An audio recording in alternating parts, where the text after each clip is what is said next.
과학에서 말하는 힘부터 먼저 보시도록 하겠습니다. 과학에서 말하는 힘은요, 반드시 두 가지가 변해야 돼요.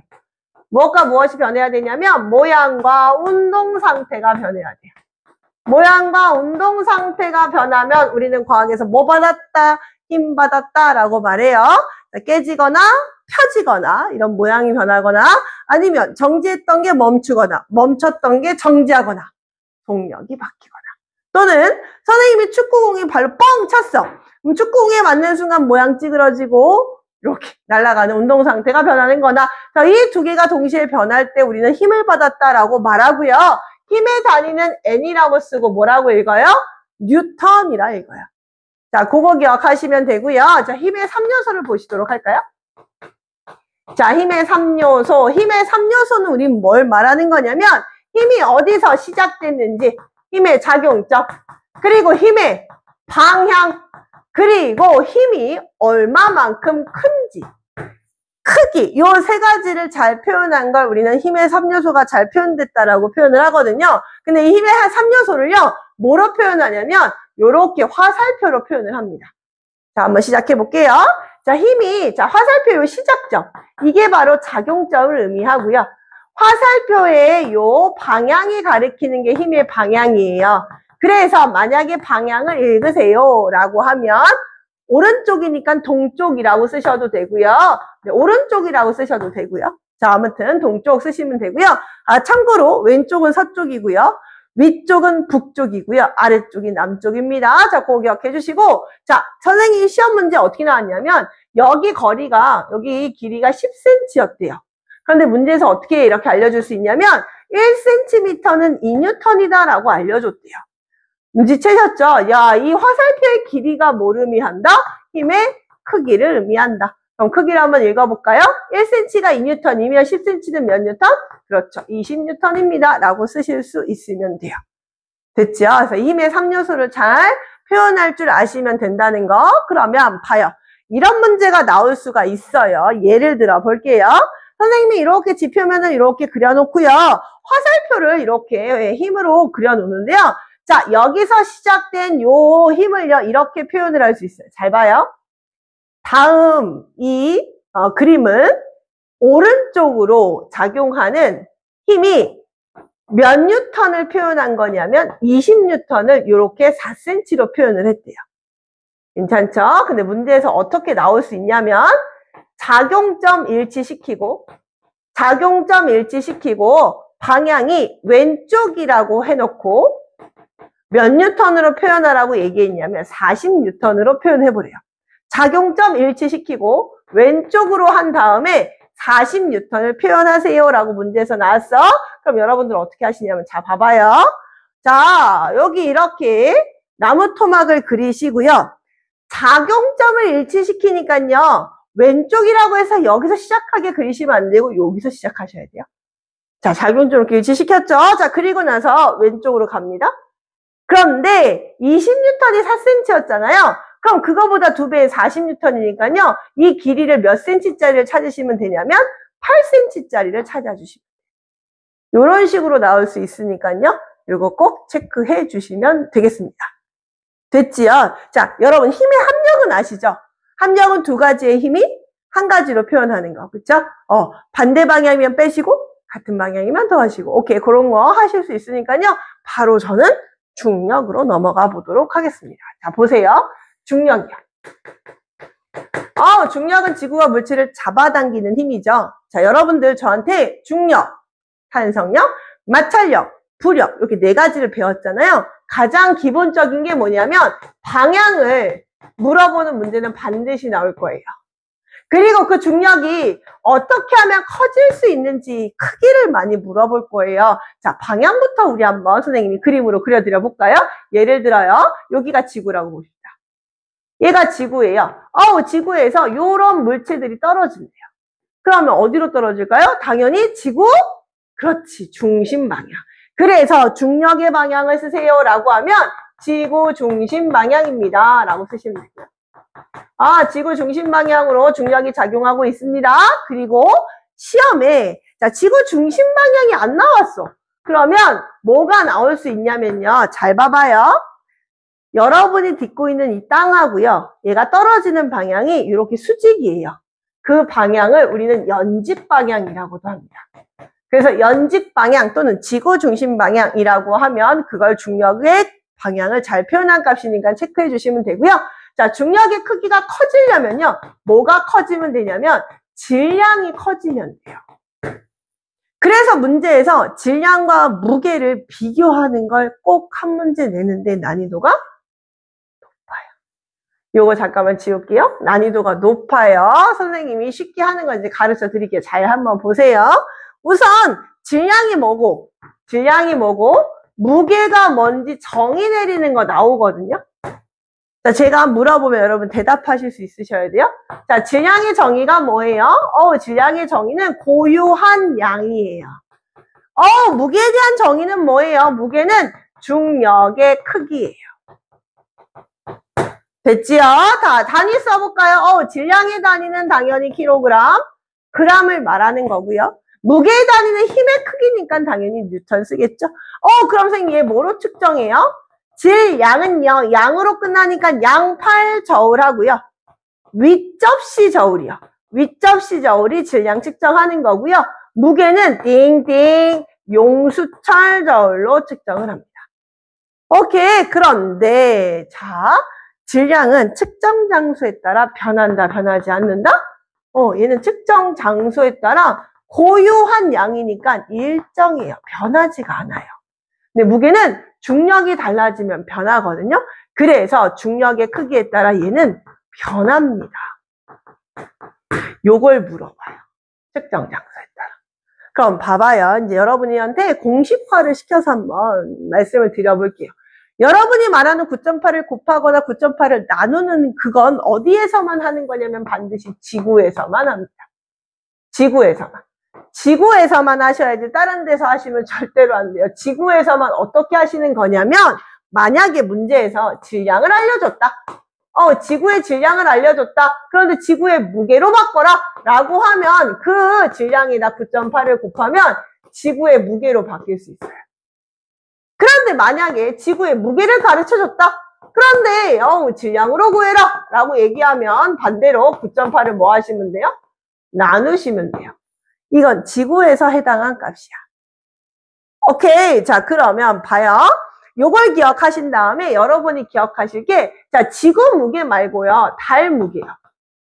지구하고 달. 우리 얘네들 비교 한번 해볼까요? 당연히 지구가 훨씬 크잖아요. 지구의 중력이 1이라고 하면 달의 중력은 6분의 1이거든요. 그럼 달의 무게를 만약에 가르쳐 줬어요? 달의 무게를 가르쳐 주면 여기다가 곱하기 6을 해야 지구의 무게로 바뀌어요. 그럼 만약에 지구의 무게를 가르쳐 줬어요? 그럼 나누기 6 하시면 달의 무게로 바뀌겠죠. 괜찮아요. 오케이. 그럼 문제가 어떻게 나오냐면요. 자, 이제 쉽게 푸는 거 이제 가르쳐 드릴게요. 잘 봐요. 시험. 달의 무게가 98N이었대. 그러면 지구의 무게가 얼마냐? 지구의 지구의 질량을 아예 단도직입적으로 물어봐. 지구의 질량은 얼마냐? 그럼 어떻게 푸시냐면, 잘 봐봐. 여러분이 이 표만 이렇게 그리시고요. 이 표를 채우시면 다 풀어요. 표를 이렇게 한번 선생님 그려드려 볼게요. 잘 봐봐요. 여러분 문제 풀 때 무조건 이거 표를 그리고 푸시면 오답이 나올 수가 없어. 자, 해보겠습니다. 선생님 여기다가 질량이라고 쓸게요. 여기다가 무게라고 쓸게요. 여기 지구라고 쓸게요. 여기 달이라고 쓸게요. 됐죠? 자, 문제에서 알려준 거 써볼게요. 달의 무게를 가르쳐 줬네요. 달은 지구보다 중력이 작은데 달에서 지구의 무게로 바꾸려면 곱하기 6을 하시면 되죠. 그래, 여기서 그냥 곱하기 6을 하세요. 그죠? 오케이. 그럼 얼마야? 588N이 나오죠. 그럼 무게에서 질량으로 바꾸는 건 어떻게 된다고? 나누기 9.8 한다고. 그럼 여기가 60kg이겠네요? 그럼 달은요? 질량은 변함이 없으니까 60kg 똑같아요. 이렇게 쓰시면 돼요. 그래서 지구의 질량은 60kg입니다. 이렇게. 됐어요? 여러분 프린트 보니까요. 이런 거 나오던데요. 자, 여러분 프린트 보니까요. 자, 질량이 300g 나오네요. 질량이 300g이에요. 300g인데 이 질량을요. 달의 무게를 구하래요. 똑같아요. 그럼 달의 무게 어떻게 구해요? 선생님 표 우선 그리세요. 그럼 오답이 안 나와. 여러분 문제점이 뭐냐면 자기가 뭘 계산했는지를 몰라. 그래서 만든 거거든요. 자, 표 그리세요. 자, 질량 쓰세요. 무게 쓰세요. 무게 쓰세요. 지구 쓰세요. 달 쓰세요. 자, 여러분이 기본으로 아셔야 되는 상식, 300g은 몇 킬로그램이다? 0.3kg이죠? 그러면 지구에서 질량이 0.3kg이야. 그럼 이거 그대로 이렇게 쓰시면 돼요. 됐죠? 그럼 우리 알죠? 질량을 무게로 바꾸려면 어떻게 한다? 곱하기 9.8 한다. 83, 24, 93, 27. 그럼 얼마야? 2.94N이네요. 됐죠? 그런데 달의 무게 구하래요? 지구에서 달로 갈 땐 나누기 얼마 한다? 6 한다. 그쵸? 그럼 얼마야? 0.49가 되겠네요. 그죠? 그랬다고 또 이걸 또 나누기 또 해라. 나누기 또 9.8 해라. 절대 아니야. 질량은 무조건 같아요. 얘랑 같아요. 이렇게 계산하시면 돼요. 따라서 달의 무게는 얼마입니까? 라고 하면 여러분 프린트에 0.49N입니다. 라고 구할 줄 아시면 되겠습니다. 괜찮습니까? 네. 자, 그럼 이어서 탄성력 하도록 하겠습니다. 탄성력. 탄성체가, 그렇지. 원래대로 돌아가는 힘. 원래대로 돌아가는 힘이죠. 돌아가는 힘이라는 걸 꼭 기억해 주시고, 그럼 탄성력의 방향은 어떻게 돼요? 자, 탄성력의 방향은 내가 작용하는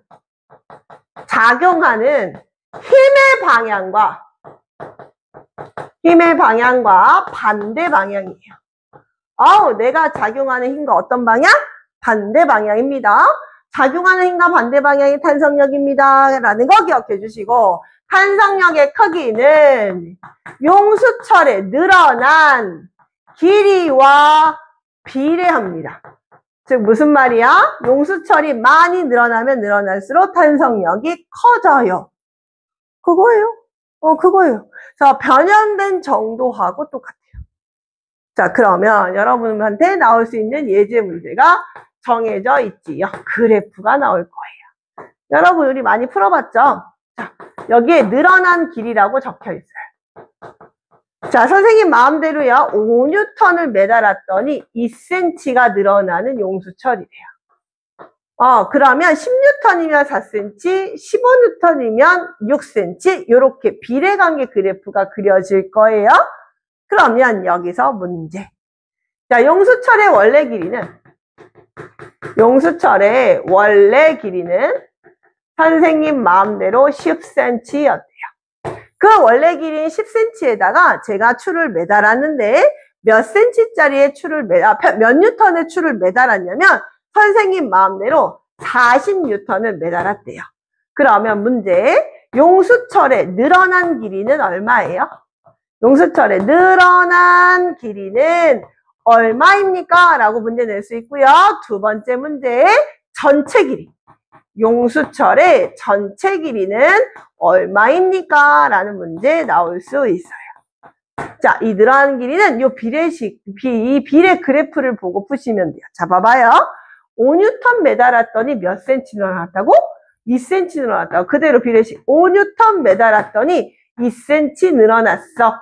나는 앞으로 40N 매달릴 거야. 그러면 몇 cm 늘어나? 이렇게. 이렇게 해서 내항의 곱은 외항의 곱과 같다라고 계산하셔도 되지만 5가 40 되려면 8배 커지죠? 그럼 얘도 똑같이 8배 키워서 그냥 쓰시면 돼요. 그래서 16cm라고 쓰시면 되고요. 그럼 선생님 전체 길이는요. 처음 길이에다가 늘어난 길이를 더하시면 돼요. 처음 길이가 몇 cm? 10cm. 그런데 늘어난 길이가 몇 cm? 16cm. 그러면 전체 길이는 얼마?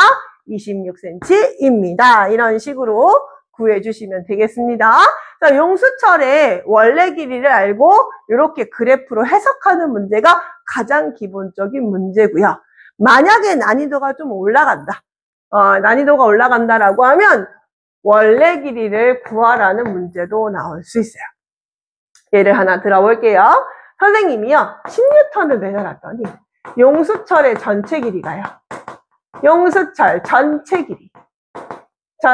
길이가 12cm였대요. 됐지요? 그런데 선생님이 15N을 매달았더니 용수철 전체 길이가요, 선생님 마음대로 16cm였다고 봅시다. 그럼 처음 길이는 얼마입니까? 이런 문제 나올 수 있거든요. 자, 그러면 어떻게 하시냐면 처음 길이를 x로 잡으세요. 이거 심화해요. 잘 들으세요. x로 잡으세요. 자, 그러면 전체 길이가 11cm야. 근데 나는요, 요걸 매달면 전체 길이가 비례하는 게 아니라 늘어난 길이가, 즉 변형된 길이로 비례하는 거야. 그러면 자, 처음 길이가 얼마가 있었는데 전체 길이가 총 늘어나서 11cm가 됐대. 근데 난 늘어난 길이만 구하고 싶어. 그럼 어떻게 해야 돼? 전체 길이 12cm에서 x를 빼시면 돼요. 그러면 15N을 매달면 용수철의 늘어난 길이는 어떻게 구한다고요? 전체 길이 16cm에서 원래 길이 x를 빼시면 돼요.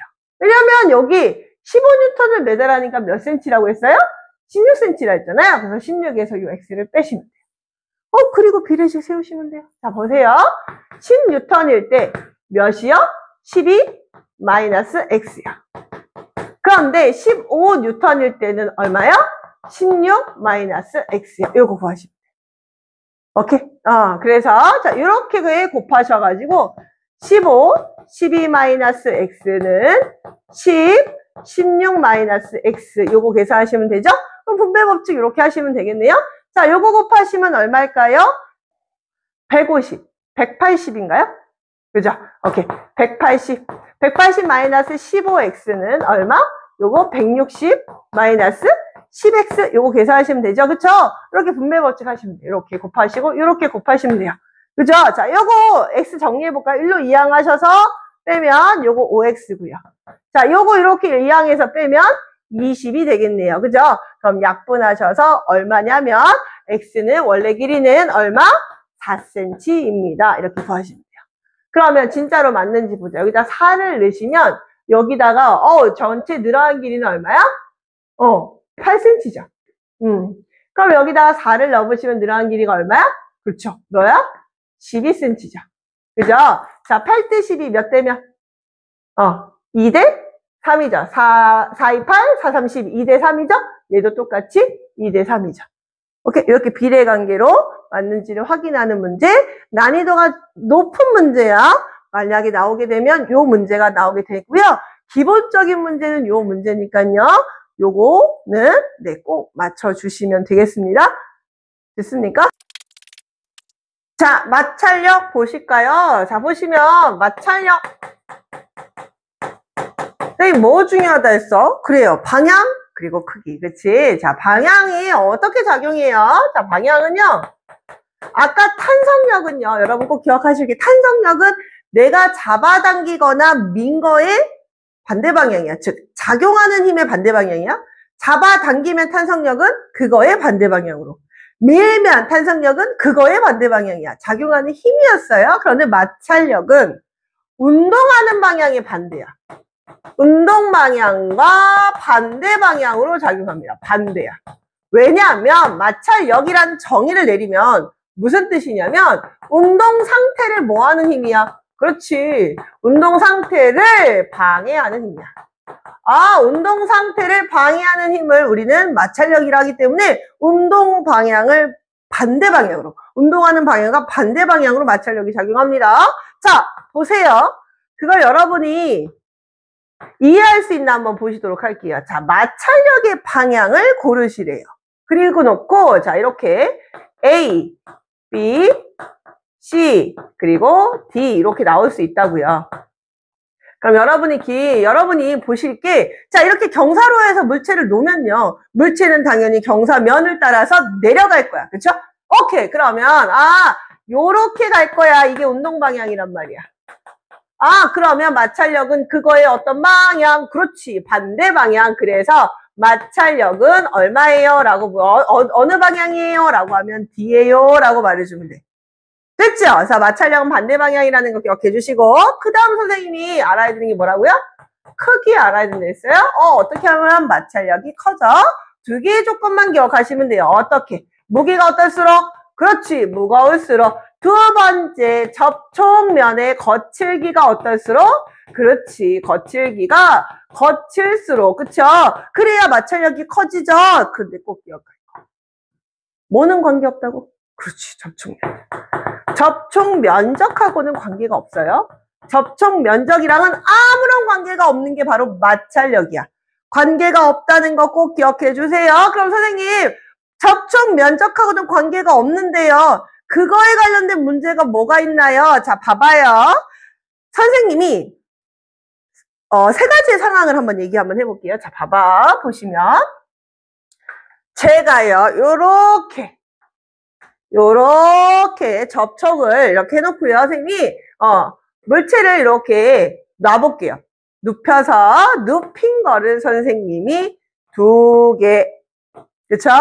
하나는 세운 거, 이렇게 문제 낼 수 있어요. 자, 보세요. 가하고요, 나하고요, 달을요, 용수철 저울에 이렇게 매달리게 한 다음에 용수철 저울에 눈금을 물어볼 수 있다고. 자, 그 용수철 저울에 눈금이 뭘 의미한다? 용수철 저울에 눈금이 뭘 의미한다? 그렇지. 마찰력을 의미한다. 용수철 저울의 눈금이 마찰력을 의미해. 그럼 당연히 마찰력은 누가 제일 커? 무게가 두 개 있는 나가 제일 크다고요. 그리고 잘 봐. 가하고 다 중에 누가 클까?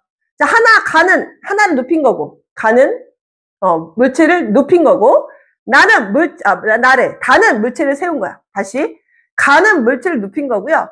다는 물체를 세운 거란 말이야. 오케이. 그러면 뭐만 다른 거야? 무게는 똑같은데. 그렇지. 접촉 면적만 다른 거죠. 그쵸? 접촉 면적만 이렇게 다른 거네? 그럼 달라? 안 다르다고. 관계없다고. 그래서 어떻게? 가하고 다가 어떻다고요? 그렇지. 같게 됩니다. 그래서 여러분이 아셔야 되는 거, 가하고 나를 통해서는 무게가 커지면 끌기가 어렵구나. 즉 마찰력이 커지는구나. 무게가 커지면 커지는구나. 가하고 다를 비교하면 접촉 면적과는 관계가 없구나. 그거 알아낼 수 있는 실험이고요. 그 다음 거칠기는요. 어떻게 문제에서 알아내냐면요. 이런 거예요. 선생님이 사포판하고요. 유리판이요. 자, 이거 사포판, 요거 유리판. 똑같이 나무 토막을 놓고요. 얘를 기울여 볼 거야. 근데 유리판은 요 정도 높이에서 홀라당 내려갔대. 사포판은 요 정도 높이에서도 조금씩 내려가더래. 요 정도 높이에서 내려가더래. 자, 보세요. 이 각이 의미하는 게 바로 뭐다? 그렇지. 이 기울기가 의미하는 게 바로 마찰력이라고요. 그러면 기울기가 누가 더 커? 사포판이 더 크네. 그럼 접촉면에 뭐가? 거칠기가 어떨수록? 거칠수록 마찰력이 어떻다? 크다라는 거를 알 수 있어요. 자, 여러분이 기억할 게 요 기울기가 마찰력을 의미합니다. 라는 걸 꼭 기억해 주시면 돼요. 그 시험에 나옵니다. 그래서 이 두 가지 경우의 수를 꼭 기억해 주시고, 하나만 더 덧붙이면요. 마찰력이 커면 편리한 경우, 마찰력이 작으면 편리한 경우, 그 두 가지의 경우 수를 물어볼 거예요. 마찰력이 크면 편리한 경우가 뭐냐면, 자, 마찰력이 커야 된대요. 마찰력이 크면 어떻게 편리해져? 자, 미끄러지는 거야, 미끄러지지 않는 거야? 그렇지. 미끄러지지 않아야지. 미끄러지지 않아야지 편리한 걸 마찰력이 커야 편리하다라고 우리는 말합니다. 그쵸? 그럼 미끄러지지 않아야 되는 경우는 여러분, 아기 양말 생각해 주세요. 자, 아기 양말이 생각이 들면 걸을 때는 마찰력이 어떻게 해야 편리하구나? 커야지 편리하구나. 오케이. 그래서 마찰력이 커야 편리한 경우, 예를 들어, 스노우 체인. 그죠? 눈이 올 때 눈이 너무 미끄러우니까 거기에 체인을 감아서 마찰력을 극대화시킨 거. 그런 것들이 마찰력이 커야 편리한 경우고요. 마찰력이 작아야 편리한 경우도 있어. 마찰력이 작아야 편리한데 그 말은 미끄러져야 돼. 미끄러져? 그럼 당연히 뭐겠어. 미끄러지는 거니까 미끄럼틀이겠죠. 그래서 미끄럼틀, 윤활유, 기계가 잘 미끄러지게끔 뿌리는 그런 윤활유까지 기억해 주셔서 이건 마찰력이 작아야 편리한 경우다 라고 이해해 주시면 되겠습니다. 그래서 마찰력은 요 두 가지 실험 기억해 주시면 어렵지 않을 거고요. 만약에 심화 문제가 나온다 라고 하면 요걸 꼭 기억해 주시면 돼요. 자, 봐봐요. 제가요, 평평한 곳에서 나무 토막을 막 잡아당겼어. 깽깽 해가지고 100N으로 잡아당겼는데 정지했대요. 됐죠? 정지했대요. 자, 그럼 물어보겠습니다. 정지라는 거 기억해 주시고, 자, 마찰력의 방향은 당연히 어디겠어요? 내가 잡아당기고 있는데 당연히 그 잡아당기는데 안 움직였잖아. 운동하면 당연히 잡아당긴 방향으로 가겠지만 안 움직였잖아. 그래서 그 방향의 반대 방향입니다. 그래서 마찰력의 방향은 왼쪽입니다 라고 표시하시면 되고요. 두 번째요. 그럼 마찰력의 크기는 어떻게 됩니까? 마찰력의 크기는 몇 뉴턴이다? 100N을 잡아당겼는데 정지돼 있다고? 그러면 마찰력도 똑같이 100N이야. 이해했죠? 오케이. 그러면 선생님, 제가요, 힘을 더 엄청 줘가지고요, 150N으로 밀었는데, 그제서야 움직였대. 움직임, 그럴 때는 마찰력이 얼마냐라고 물어보면 여러분은 이렇게 씁니다. 150N보다 어때요? 그렇지, 작다라고 쓰시면 돼요. 됐죠? 정지 상태면 내가 당긴 힘과 똑같아, 마찰력이. 그거 꼭 기억해 주시면 되고요. 하나 더요. 세 번째요. 여러분이 낚시에 걸리면 안 되는 거. 내가 100N으로 잡아당겼는데 정지했죠. 그죠? 그런데 그 위에 나무 토막 하나를 더 쌓아볼게요. 그럼 마찰력이 커진다. 그건 알 수 없어. 거기에다 낚시에 걸리면 원래 우리가 알잖아요. 무게가 무거워지면 마찰력이 큰 거 알 수 있잖아요. 그쵸? 큰 거 원래 알잖아요, 여러분. 무게가 커지면 마찰력이 큰 거 여러분 아는데 요 실험에서 100N으로 잡아당겼는데 거기다가 나무 토막을 하나 더 올려줬다? 그럼 마찰력이 커진다라고 하면 안 돼. 알 수 없어. 그냥 그때도 마찰력이 100이야. 움직이지 않을 때는요, 그냥 내가 작용하는 힘과 마찰력이 같아요. 그렇게 일반화시키면 돼요. 정지 상태예요. 정지, 움직이지 않아요. 정지 상태예요. 그럼 여러분 머릿속에 뭐라고 기억해 주시면 되냐면, 내가 작용하는 힘은 이꼴 바로 뭐다? 그렇지, 마찰력이다. 물체를 쌓았는데 내가 작용하는 힘이 똑같다 라고 하면 그냥 마찰력도 똑같은 거예요. 물체를 쌓았는데 정지 상태였어. 물체를 또 쌓았어. 그런데 내가 작용하는 힘이 이렇게 똑같다면 마찰력도 그냥 똑같이 써주셔야 된다는 거. 그거 꼭 실수하지 말아주시고 요 심화 문제까지 맞추시면 마찰력은 다 맞을 거예요. 그 다음 부력은 어떤 상태에서 작용하는 힘인지가 아셔야 돼요. 어떤 상태에서냐면 액체 또는 기체요. 액체 또는 기체 상태에서 위로 뜨는 힘을 말해요. 위로 뜨는 힘, 위로 뜬다 했죠? 그럼 당연히 부력의 방향은? 부력의 방향은 중력의 어떤 방향? 그렇지, 반대 방향이죠. 네, 여러분 이제 부력까지 왔으니까 느낌이 오실 건데요. 중력만 빼고 다 반대 방향이야. 그치? 중력은 무슨 방향이었지? 지구 중심 방향. 그치? 탄성력은 작용하는 힘의 반대 방향. 마찰력은 운동하는 방향의 반대 방향. 부력은 중력의 반대 방향. 그죠? 오케이. 그래서 부력의 방향은 중력의 반대 방향이라는 거 기억해 주시고, 부력의 크기요. 자, 중요합니다. 진짜 중요합니다. 부력의 크기는 뭐하고 똑같다? 잠긴 부피. 잠긴 부피가 클수록 부력이 커져요. 꼭 기억해요. 잠긴 부피가 클수록 부력이 커요. 아이들이 위에 떠 있는 게 부력이 크다고 생각해? 아니야. 잠긴 부피가 크면 부력이 커져. 자, 그러면 보세요. 문제가 어떻게 나오는지 선생님이 예제 문제로 보여드려 보도록 할게요. 자, 보시면 물체가 있어요. 자, 물체의 무게가 선생님 마음대로 20N이었어요. 그걸 어떻게 알았냐면 용수철 저울의 눈금이 20N을 가리켰어요. 또는 힘 센서. 요즘에는 이렇게 센서로 보거든요. 힘 센서가 20N을 가리키고 있었어요. 그런데 제가요, 물이 가득 담긴 비커에다가 얘를 퐁당 넣었더니 물이 샹 넘쳤어요. 그 넘친 물의 양을 무게로 재봤더니 선생님 마음대로 5N이었다고 가정을 해볼게요. 그러면 이 물체가 이렇게 들어갔기 때문에 당연히 넘쳤겠죠. 그럼 물 속에서 요 힘 센서에 또는 용수철 저울은 얼마를 가리킬까요? 물 속에서는 얼마를 가리킵니까? 이런 문제야. 근데 여러분이 이제 요것만 외우시면 됩니다. 이 넘친 물의 양. 이 넘친 물의 양은 결국에 뭐야? 그렇지. 부력과 똑같아. 아, 그럼 부력이 몇 뉴턴이다? 그렇지. 5N이다. 자, 보세요. 지금 제 문제는요, 뭐냐면, 요 비커 안, 즉, 물속 무게를 물어보는 거잖아요. 그렇죠? 물속 무게는 어떻게 구하셔야 되냐면, 물 밖에서의 무게요. 물 밖에서의 무게가 중력이겠죠. 맞아요. 그렇죠? 중력의 크기가 무게니까요. 물 밖에서의 무게에 요 넘친 물의 양이 뭐라고요? 부력이라고 했잖아요. 그치요? 이게 부력이에요. 자, 보세요. 중력은 아랫방향인데 부력은 그거의 반대 방향, 윗방향이래. 그러면 이 물속 무게는요, 알짜 힘을 말해요. 한 가지 힘으로 표현을 해볼까요? 아랫방향으로 지금 몇 뉴턴이 작용하고 있냐면 20뉴턴이 작용하고 있어요.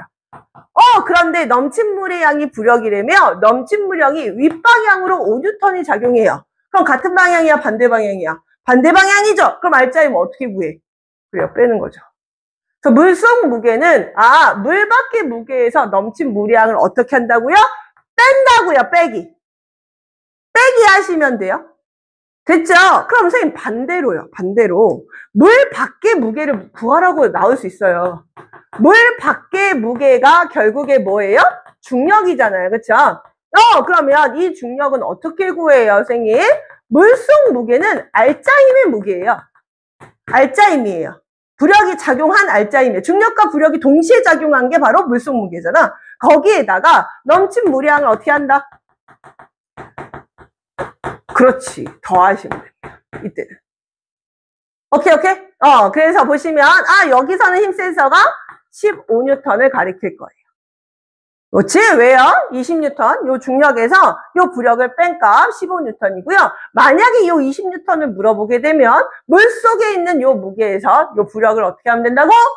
더하기 하면 된다고. 괜찮아? 자, 그럼 물어봅니다. 잘 봐요. 요거 가라고 볼게요. 요거 나라고 볼게요. 애들 자꾸 이거 놓쳐. 자, 중력의 크기는 가하고 나 중에 가가 더 크다. 맞아, 틀려?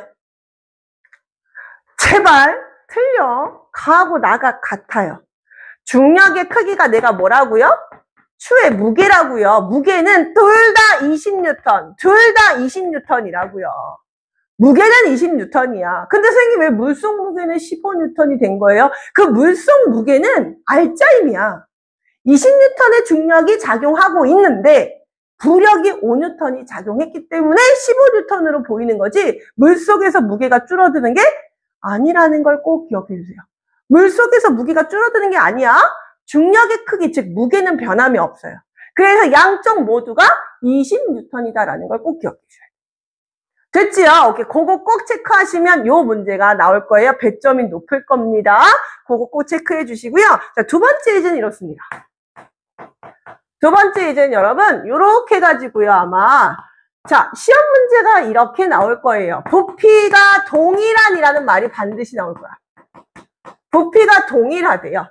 그럼 가지고 있는 공간이 똑같다는 거야. 그 물체가 가지고 있는 그 공간이 똑같이 있다는 거야. 그런데 A라는 물체는 이렇게 물 위에 떴고요. A라는 물체는 물 위에 떴고요. B라는 물체는 이렇게 물 속에 가라앉았대요. 그러면 애들이 부력이 누가 더 커? 라고 하면 거의 대부분의 애들이 A가 크다라고 말해. 왜? 떴으니까. 안 돼! 우리는 그러면 안 돼. 근데 뭐 보라고 했어? 그렇지. 잠긴 부피. 요 잠긴 부피 얘는 거의 한 3분의 1 정도 잠겼나 봐. 아, B는요. 와, 전체 다 잠겼네. 꼭 부력은 잠긴 부피로 보시면 돼요. 보시다시피 잠긴 부피가 A하고 B 중에 B가 더 커요. 그래서 부력이 더 커요. 그럼 선생님, 왜 가라앉았어요, 근데? 왜 가라앉았을까? 중력의 크기를 뭐라고 해요? 그렇죠, 무게라고 하지, 그치요? 아, 무게가 알고 보니 A하고 B 중에 누가 더 커서? 그래요, B가 더 커서. 얘는 알고 보니 부피는 똑같은데 소근이 텅텅 폈나 보죠? 그죠? 그러니까 어떤 상태야? 아, 얘는 물 위에 떴어. 힘의 평형 상태야. 힘의 평형 상태야. 힘의 평형 상태는 중력의 크기와 부력의 크기가 어떻다? 그렇지, 같다. 힘의 평형 상태야. 근데 왜 얘는 가라앉았어요, 선생님? 중력하고 부력 중에 누가 더 커서? 그렇지, 중력이 더 커서 그런 거야. 오케이, 그러니까 가라앉는 거지. 따라서 B는요, 부력도 크지만 그거 대비 뭐가 더 크다? 중력이 더 큰 거야. 오케이? 그래서 얘가 가라앉은 거야. 그래서 부력도 B가 크고요. 중력도 B가 크다는 걸 꼭 기억해 주세요. 이거보다 심화 문제가 바로 뭐냐면 그 아르키메데스야. 자, 심화 갈게요. 자, 금 한 덩어리 하고요. 금 한 덩어리. 자, 금 한 덩어리 하고요. 왕관을 제작을 했는데, 얘네들의 무게가 서로 똑같은 거야. 이렇게, 무게가 뭘 이루고 있었어? 그래요, 수평을 이루고 있었죠. 수평을 이루고 있었다? 무게가 동일해요. 그래서 이 금 세공자가, 이거 주신 금으로 다 만들었어요. 라고 뻥치고 있네? 그래서 아르키메데스가, 목욕하다가, 그죠? 발견했죠? 자기가 들어갔더니 욕조에 물이 넘쳤잖아. 그 넘친 물의 양이 부력인 걸 인지한 거죠. 자, 보시면, 부피가요.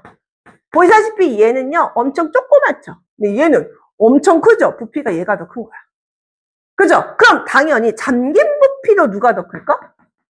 그렇죠. 잠긴 부피도 얘가 더 크겠죠. 그죠? 그러면 부력이 누가 더 크다? 얘가 더 크다. 그러면 물속에서 이렇게 양팔저우로 측정을 하게 되면요. 어느 쪽으로 기우냐면 요 순금 쪽으로 기울어요. 순금 쪽으로 기운다. 왜 순금 쪽으로 기울어? 위로 작용하는 부력이 누가 더 크기 때문에 요 왕관이 더 커. 왜? 잠긴 부피가 더 크니까. 왜 잠긴 부피가 더 커? 실제로 부피가 얘가 더 크니까. 오케이? 그럼 봐봐요. 이제 여러분들은 숫자로 이해시켜 드릴게요. 이렇게 말했는데 이해가 안 되시는 친구들 잘 보세요. 금이 100N이에요. 그런데 여기다가 뭘 집어넣는지 왕관도 똑같이 100N. 근데요, 얘가 부피가 더 커서요. 자, 보세요. 무게는 지금 현재 똑같이 100N인데요. 부력은 얘는 10N이고요. 얘는 그거보다 훨씬 부력이 커서 50N이라고 가정을 해볼게요. 그럼 물속에 들어가면 알짜 힘이 생기겠죠. 얘는 아래로 100N, 얘는 위로 10N. 그러니까 알짜 힘 몇 N? 빼셔야겠죠. 그쵸? 그럼 몇 N? 그렇지, 90N. 근데 얘는 밑으로 100N, 위로 50N. 그럼 물속 무게는 알짜 힘이 얼마야? 그렇지, 50N. 그래서 어디로 기운다? 그래요, 순금 쪽으로 기운다. 오케이, 요 심화 문제를 꼭 맞춰주시면 됩니다. 수고하셨습니다.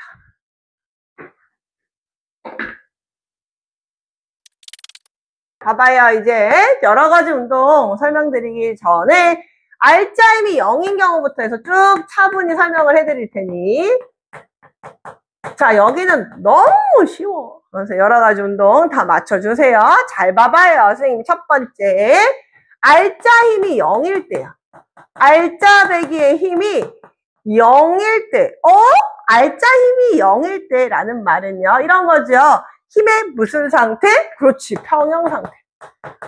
힘의 평형 상태. 자, 우리는 이 힘의 평형 상태를 배웠는데요. 조건이 있어. 힘의 평형 상태 조건. 기억하죠? 오케이. 힘의 평형 상태가 되려면 어떻게 해야 되지요? 첫 번째, 두 힘의 방향이 당연히. 그렇지. 반대여야겠죠. 두 힘의 방향. 반대야. 두 힘의 방향이 반대일 때 힘의 평형 상태고요. 두 번째, 두 힘의 크기가 어떻다? 그렇지. 같아야겠죠. 반대인데 이런 거야. 줄다리기 생각해봐. A반, B반이 있었어. 영차 달렸는데 줄이 안 움직이네? 분명히 두 반이 다 잡아당기고 있는데 줄이 왜 안 움직이지? A하고 B가 반대 방향으로 열심히 끌고 있고, 열심히 당기고 있고, 그리고 크기가 똑같은 거야. 그죠? 그거 생각하시면 돼요. 그 다음에 세 번째는 뭐였지? 그렇지. 동일한 작용선에 위치해야 되죠. 작용선이 일치해야 된대요. 이게 무슨 말인지 볼게요. 자, 요런 물체가 있는데요. 선생님이 여기서 똑같은 크기와 요거와 반대 방향으로 똑같이 10N씩을 잡아당긴다 라고 하면 이 물체 안 움직이겠죠. 왜냐면 요 작용점과 요 작용점이 일직선상에 위치해요. 선이 일치하잖아. 근데 잘 봐. 내가 여기서 10N으로 잡아당기고 여기서 10N으로 잡아당기면 얘는 돌아. 왜? 작용점과 작용점이 하나의 선으로 일치하지 않지요. 그래서 이 동일한 작용선에 위치할 경우에 힘의 평형 상태다라는 걸 기억을 해주십니다. 그럼 봐봐요. 선생님이 뭐라고 얘기했냐면 힘의 평형 상태, 즉 R자임이 0이면 당연히 정지한 물체는 계속 뭐 하는 거야? 정지하겠죠. 정지했던 물체는 계속 정지하려고 할 거고 운동하는 물체는 당연히 뭐 할까? 그렇지, 운동을 하겠죠. 그죠? 운동하는 물체는 계속 운동을 하죠. 그런데 이제 조금 더 디테일하게 속력이 어떤 상태로 운동을 하냐고. 처음과 같은 상태로. 그래서 속력이 어떤 상태로 하는 거냐면 일정한 상태로 운동을 합니다. 속력이 일정한 상태로 움직인다고요. 오케이. 그러면 우리는 이거를 이제 중고등학교 때생이 고등학생이 되면 배운다고 했어요. 뭐라고 부르냐면 속력이 일정하대. 그러면 속력이 일정해요. 등속. 방향이 일정하겠죠. 운동 방향이 달라지면 절대 안 되겠죠. 그래서 직선이라는 단어를 쓰고 우리는 그걸 등속 직선 운동이라고 해요. 결론. 운동하는 물체는 R자임이 0이잖아요. 그럼 속력이 어떻고? 그렇지. 일정하고. 뭐도 일정하다? 방향도 일정하다. 즉 속력과 방향이 절대로 변한다, 변하지 않는다? 변하지 않는다. 이렇게 이해해 주시면 됐죠? R자임이 0일 때는 그래요?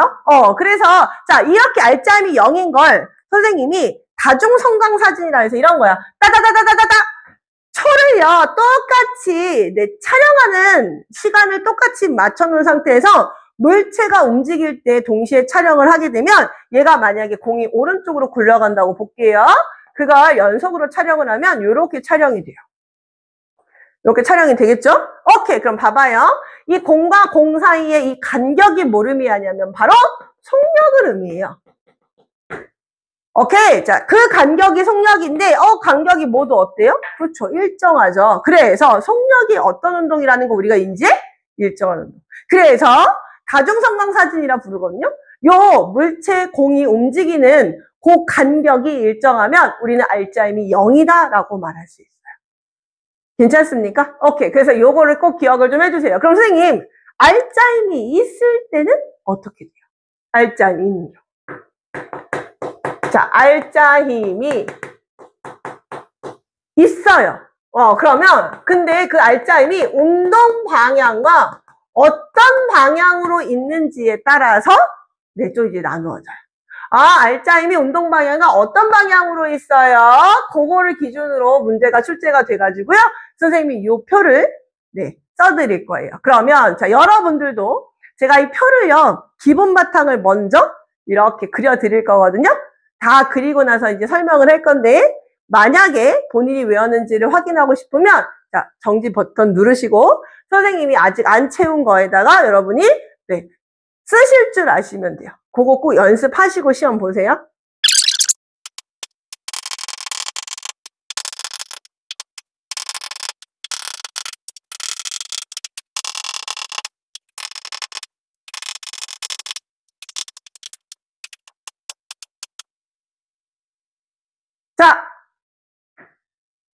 봐요. 지금부터 한번 보세요. 자, 이 빈칸을 모두 채울 줄 아시면 돼요. 그러면 여러분 요 단원이 어렵지가 않을 거야. 중력은요, 질량, 무게, 그거 때문에 아이들 힘들어하고요. 탄성력은 별로 힘들어하지 않아요.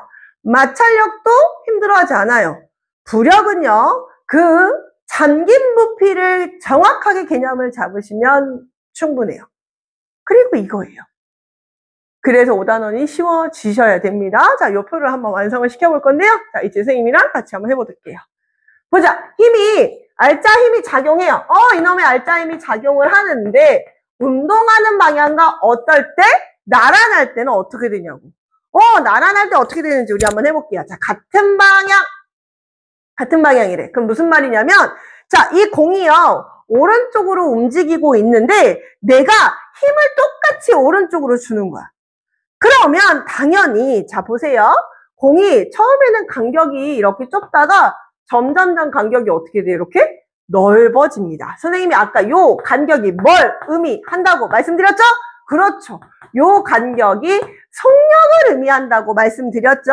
그래서 간격이 점점점점 속력, 즉 간격이 점점점점 넓어지는 그림을 보실 거예요. 넓어져요. 그래서 속력 변화가 있구나. 어떻게? 속력이 증가해요. 증가하는 이렇게 운동을 하게 됩니다. 그런데 나란하게 반대 방향으로 힘을 줘볼게요. 이게 무슨 말이냐면 공이 오른쪽으로 가고 있는데 내가 그거에 대한 반대 방향으로 힘을 주는 거야. 지구에서 여러분 쉽게 할 수 있죠. 축구공 빵 차볼게요. 그럼 처음에는 이렇게 간격이 넓었다가 점점점 어떻게 돼요? 좁아집니다. 오케이, 보세요. 요 간격이 뭘 의미한다고? 그렇지, 속력을 의미한다고. 그러면 속력, 즉 간격이 점점점점 어떻게 되냐면 좁아져요. 간격이 좁아지네. 그럼 속력 변화가 뭐 한다? 그렇지, 감소한다 라고 얘기해요. 됐습니까? 오케이. 그러면 자, 나란할 때 맞아. 그럼 운동 방향은요? 자, 봐봐요. 오른쪽으로 가는 애를 더 세게 밀면 계속 오른쪽으로 가겠죠. 자, 오른쪽으로 가는 애를 내가 왼쪽으로 힘을 주면요, 애가 천천히 가다가 멈춰요. 어떤 친구가 이러더라고요. 선생님, 왼쪽을 힘을 주면 왼쪽으로 가지 않아요? 아니요. 지구상에는 그런 힘이 없어요. 마찰력밖에 없기 때문에, 자, 갑니다. 반대 방향으로 작용하니 마찰력이에요. 마찰력은 정지 상태에선 당연히 줄 수가 없죠. 너무 무섭잖아요. 갑자기 마찰력이 작용했는데 공이 나한테로 막 와. 나 빵 찼는데 막 와. 너무 무섭지 않아요? 오케이. 그래서 쭉 가다가 얘들은 멈춥니다. 그죠? 오케이. 그래서 운동 방향 변화는 없습니다. 됐죠? 그럼 그거에 대한 대표적인 예를 뭘 기억하시냐면, 놀이기구에서는 자이로드롭, 떨어지는 거. 그게 무슨 운동이냐면, 자, 고등학교 때는 이렇게 말해요. 떨어질 락. 아래 하자라고 해서 모든 물체가 떨어지는 운동이 다 속력이 증가해요. 왜냐면 중력이 연직 방향으로 작용해요. 지표면 방향으로 작용하기 때문에 그 방향으로 애들이 떨어지고 있잖아요. 그래서 모든 낙하 운동이 같은 방향의 예야. 그럼 반대 방향의 예는요, 여러분 축구공. 여러분 프린트는 골프공 나왔더라고요. 선생님이 골프 치시나 봐요. 골프공의 채가 골프공에 맞았죠? 골프공이 가다가 그렇지 멈추는 운동이에요. 멈춘다. 자, 고등학교 때는 골프공 얘기는 안 나오고요. 어떻게 하는 게 시험에 나오냐면요. 제가 여기 땅 지표면으로부터 위로 쑥 올려요. 공을 콕 올려요. 그걸 연직 위로 던진 공의 운동이라 하거든요. 연직 위로 던지면 중력이 작용하기 때문에 위로 올라갈 때 속력이 멈춰요. 속력이 이렇게 점점 감소하다가 속력이 멈춰요. 그리고 다시 떨어집니다. 그래서 연직 위로 올라갈 때만 그 운동이 바로 반대 방향 운동이에요. 됐죠? 그럼 선생님 수직일 때는 어떻게 그리는 거예요? 잘 봐봐요. 수직일 때는요. 수직일 때는 자, 얘가요 이렇게 운동을 이렇게 합니다. 이렇게 운동을 이렇게 간격 일정하게 해서 운동을 합니다. 그런데 내가 이 상태에서 수직으로 힘을 줬어요. 수직으로 힘을 주잖아요. 그럼 얘는 이렇게 가지고 원을 그려요. 원을 그리는데 간격이 요 일정한 상태로 이렇게 원을 그려요. 얘가 이렇게 휘어요. 오케이, 그럼 보세요. 선생님이 간격이 뭘 의미한다고? 그렇지, 속력을 의미한다고 했죠. 그런데 간격이 어때요? 일정하네요. 간격이 일정하다? 그러면 우리 힌트 나왔다. 속력 변화가 어떻다? 그렇지, 일정합니다. 일정해요. 그런데 얘는요, 자, 얘 운동을 등속 원운동이라 하거든요. 속력이 일정하다는 뜻이야. 그런데 뭘 그리면서 움직여? 원을 그리면서 움직여. 자, 인공위성 같은 게 등속 원운동의 대표적인 예인데요. 자, 여기다 잠깐만 그려보면, 자, 뱅글뱅글뱅글뱅글뱅글 돌아요. 이렇게 돈다고 봅시다. 예를 들어, 뭐, 이렇게 공을 선생님이 이렇게 그려볼까요? 공이, 이렇게 공이, 자, 선생님 마음대로 이렇게 시계 방향으로 돈다라고 가정을 한번 해볼게요. 만약에 이 구심력이 원의 중심 방향으로 구심력이 작용을 하는데 그 구심력이 사라져버리면 얘네들은 이렇게 원의 요 접선이라고 불러요. 원에 접하는 선이란 뜻이야. 요 접선 방향으로 이렇게 날아갑니다. 이렇게 접선 방향으로 날아가요. 오케이. 그래서 운동 방향은 보시다시피 아래쪽, 왼쪽, 위쪽, 오른쪽 계속 변한다라고 쓰시면 돼요. 그래서 수직일 때는 운동 방향의 변화가 있습니다. 됐습니까? 오케이. 그럼 선생님 비스듬할 때는 어떻게 합니까? 자, 비스듬할 때는요, 이런 거예요. 오른쪽으로 가는 애한테 내가 비스듬히 이렇게 힘을 가해요. 그러면 얘네들은요, 비스듬히 이렇게 가면요, 점점점, 여기서 비스듬히 이렇게 땅 받았어요? 그러면 간격이 조금씩 이렇게 넓어집니다. 이렇게 넓어지는 운동을 합니다. 그래서 보시면 대표적으로 포물선 운동이 나오거든요. 속력 변화가 있어요. 올라갈 때는 속력이 감소해요. 내려갈 때는 속력이 증가해요. 그래서 속력 변화가 있다. 증가하다. 감소하다. 증가해요. 감소하다가 증가한다. 즉 변한다 라고 해주시면 되고요. 운동 방향도 올라갔다가 내려옵니다. 변합니다. 변한다 라고 해주시면 돼요. 그래서 선생님 생각에는 이 포물선 운동이 나올 것 같거든요. 뭐가 나올 것 같냐면 여러분 봐보세요. 보세요. 이렇게 올라갈 때 처음에는 속력이 빨라지다가요. 속력이 느려져요. 그러다가 다시 내려올 때는 속력이 이렇게 증가합니다. 여러분이 기억하실 게 고등학교 때 이거 수평 방향으로는 무슨 힘이 작용하냐고 물어보잖아. 그럼 수평으로 선을 자 이렇게 옆으로 선을 한번 그려봐. 이렇게 옆으로 선을 그리면 자 보시면 옆으로 선을 제가 이렇게 마저 그려볼게요. 이렇게 그리면 보시면 요 간격이 일정해요. 즉 우리는 이 지구상에는요 포물선 운동을 할 때 수평 방향의 힘은 작용하지 않아요. 그럼 뭐만 작용하냐면 수직 방향을 만약에 물어보잖아요. 그럼 선을 한번 그려보세요. 보시면 간격이 넓어졌다 좁아지죠. 좁아졌다가 넓어지죠. 그래서 올라갈 때는 속력이 감소하고요. 내려올 때는 속력이 뭐 하는 거야? 증가하는 거야. 됐죠? 오케이. 그래서 수직으로는 무슨 힘이 작용하냐면 이거 나올 거야. 힘의 크기가 똑같아. 포물선 운동에서 힘의 크기가 변한다? 아니? 왜? 중력이잖아. 쌤이 중력의 크기는 뭐라고 했어? 무게라고 했어. 중력의 크기는 뭐라고 했다고? 무게라고 했다고. 중력의 크기는 무게야. 중력의 크기는 무게야. 이 축구공의 무게가 변하냐? 안 변하지. 제발 부탁이야. 그 기억하게 포물선 운동하는 거. 포물선 운동을 이렇게 하는 축구공 생각해 보세요. 축구공의 중력의 크기는 안 변해요. 힘의 방향도 안 변해요. 그래서 기억하실 게 이 포물선 운동에서 자 비스듬히 이렇게 힘이 작용하잖아요. 이 힘 말씀드릴게요. 이 힘의 크기는 안 변해요. 힘의 크기 일정하고요. 힘의 방향도 일정합니다. 그런데 모두 다 그런 건 아니야. 비스듬한 운동 모두 다 그런 건 아니야. 무슨 운동만? 축구공 빵 차는 포물선 운동만 그래요.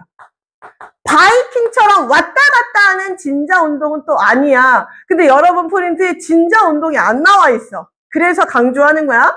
여러분 프린트는 포물선 운동만 배웠더라고. 포물선 운동 보시면 포물선 운동은 요 비스듬히 작용하는 힘의 크기가 일정하고요. 방향도 중력 방향으로 일정합니다. 까지만 기억해 주세요.